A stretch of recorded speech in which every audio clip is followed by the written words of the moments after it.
Okay, so let's talk a little bit about, you started as Code Academy, Right, that was our name. and then you turned into the Starter League. We evolved. Evolved into the Starter League. So, Yes. so you've got this initial, when you did the Built in Chicago, were you Starter League yet? Yeah. Yeah. You were, are you Wait, still, Bill. you were, With the Moxie Awards? Or? Yeah. We were still yeah, Code we were Code Academy. Academy. all right, Yeah. so you're Code Academy. So I wasn't there, but Yeah. my friend Matt Moog told me the story of what your I remember comments. that. This is Oh, a great. yeah, This is a yeah. great story. So these guys win a Moxie Award. We won 3. 3 Moxie Awards. Just saying. I'm sorry. Just saying. They won 3 Moxie Awards. I wasn't there, but I heard you guys were great. So they win 3 Moxie Awards for getting the company off the ground, really starting well. And I heard your remarks were great because you thanked the venture capitalists in town. Well, yeah. Well, first, Neal, obviously you can tell tonight, when Neal's active and engaged, you can, tell a great story. But sometimes Neal is just like, you know what, I'm not going to say anything. So if we win, you have to say all the things. I had a few drinks. Yes, I was going to mention. It also didn't, help that he had a lot of drinks, including some of mine, which helped me out. So I would just get drinks, and he's like, "Oh, thanks, Mike." But anyway, So he had to. I had to cover the speaking duties. So I think it was one of maybe the second award, but I said my line was like, the first line was like, "Thank you for not giving us money." And so I guess the kind of the Because you guys hadn't raised any money at this well, point. yeah. So No. I mean, I guess we can jump into this story. So we kind of glossed over that, but I mean, the whole idea is that we thought we needed money to start the school because we had none. So we're like, okay, how are we going to convince an instructor? How are we going to get space? So we did the quick calculations, like $250,000. That's what we thought we needed. So with Neal's, connections and the venture capital investment community, we spread our idea, and we thought that we were going to be able to get the money to do everything we needed. The other kind of fun part of the journey was Harper Reed, who helped Neal kind of get the sandbox we connection. glossed over that. Oh, we've glossed over a lot.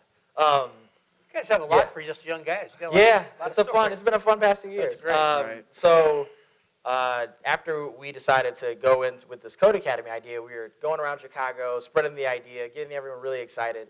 And about 3 weeks into that, There were pretty two much- things that happened with Yeah. Harper. Oh, yeah. So Harper Yeah. Reed, Yeah. if you all don't know him, he was the CTO of Threadless. Then he was just kind of this hobo technologist for 2 years. And then he just calls me up and goes, "Hey, I'm the CTO for Barack Obama's re-election campaign."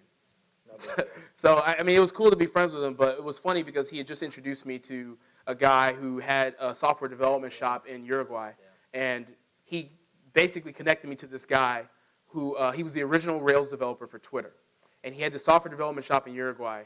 And I met with him in a 4-hour layover at O'Hare Airport, this guy from Uruguay. And he decided that he was going to hire me to help lead his software company in Uruguay on the business side, and in exchange, he would teach me how to code.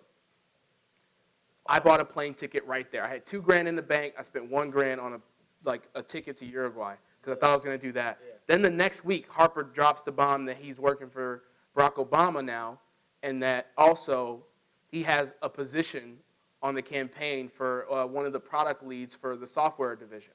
Yeah. And he asked me if I want the job.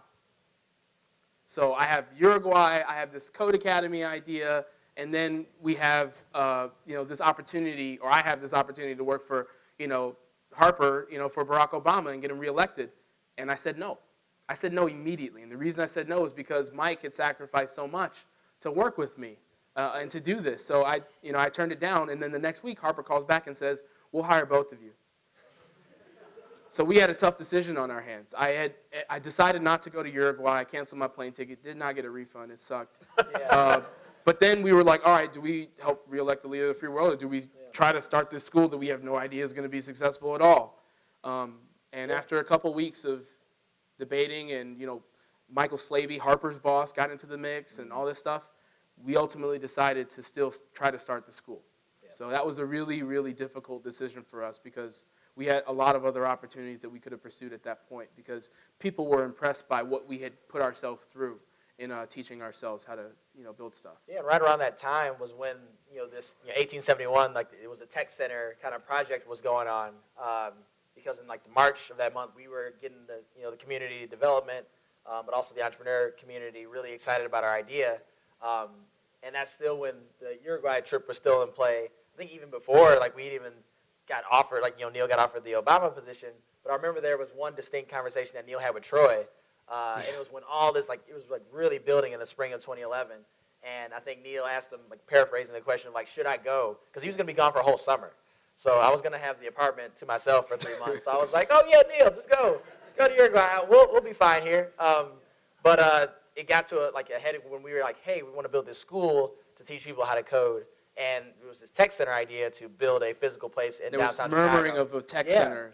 It was in yeah, the so we met with phase. them, and then I think Troy basically said, like, you know, it would be really hard for you to, like, be in Uruguay and, like, run and be a part of this movement. So, like, you shouldn't leave, basically. He said I shouldn't, he told us that I shouldn't leave because Chicago was heating up. Yeah, And he said Chicago was getting to a point where he was like, Neal, I think you should stay. Yeah. I think you should be a part of this because some interesting things are on the horizon. Yeah. He also advised me, it was two people that really helped us decide between Obama and Code Academy, and it was Troy. I remember I pulled over and I had a conversation with him on my way down from Evanston, and I talked to him, and he said, you know, I think you could make a much bigger impact if you made that school happen, even though the Obama thing is a better possibility for you right now in terms of risk management, but in terms of, like, value to people and to the world, I think if you started that school, it'd be great.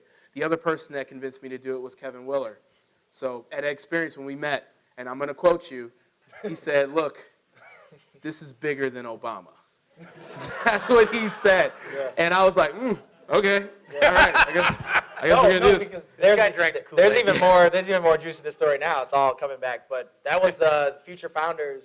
Yeah, it was Future Founders. Yeah, it was I was a presenter for that. Yeah, he was like the MC for that. And that morning, like, I was a mentor for Future Founders, so I was in attendance, and we had pretty much decided, because there was a lot that went on before that, like, we're probably going to do this Obama thing. Like, we kind of had the feel like the Obama campaign was more in the lead at that point.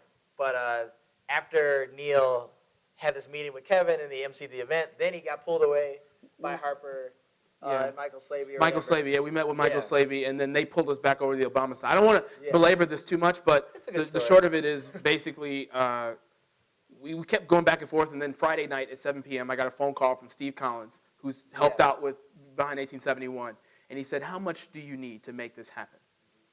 And basically, he kind of lured us in with the idea that they would actually help us get money. And that was, like, based on that conversation I had with Steve. So what'd you tell him? I said, I'll get back to you. That was a long weekend. Yeah. We basically, he didn't sleep. I slept a little bit because I needed the stamina to present. But basically, that weekend, we spent the whole weekend building a deck and a proposal, a floor plan, and that whole idea as to how we could make this happen and what resources we needed. That's what we did. And in doing that, that's where we got the confidence that we could actually make this happen.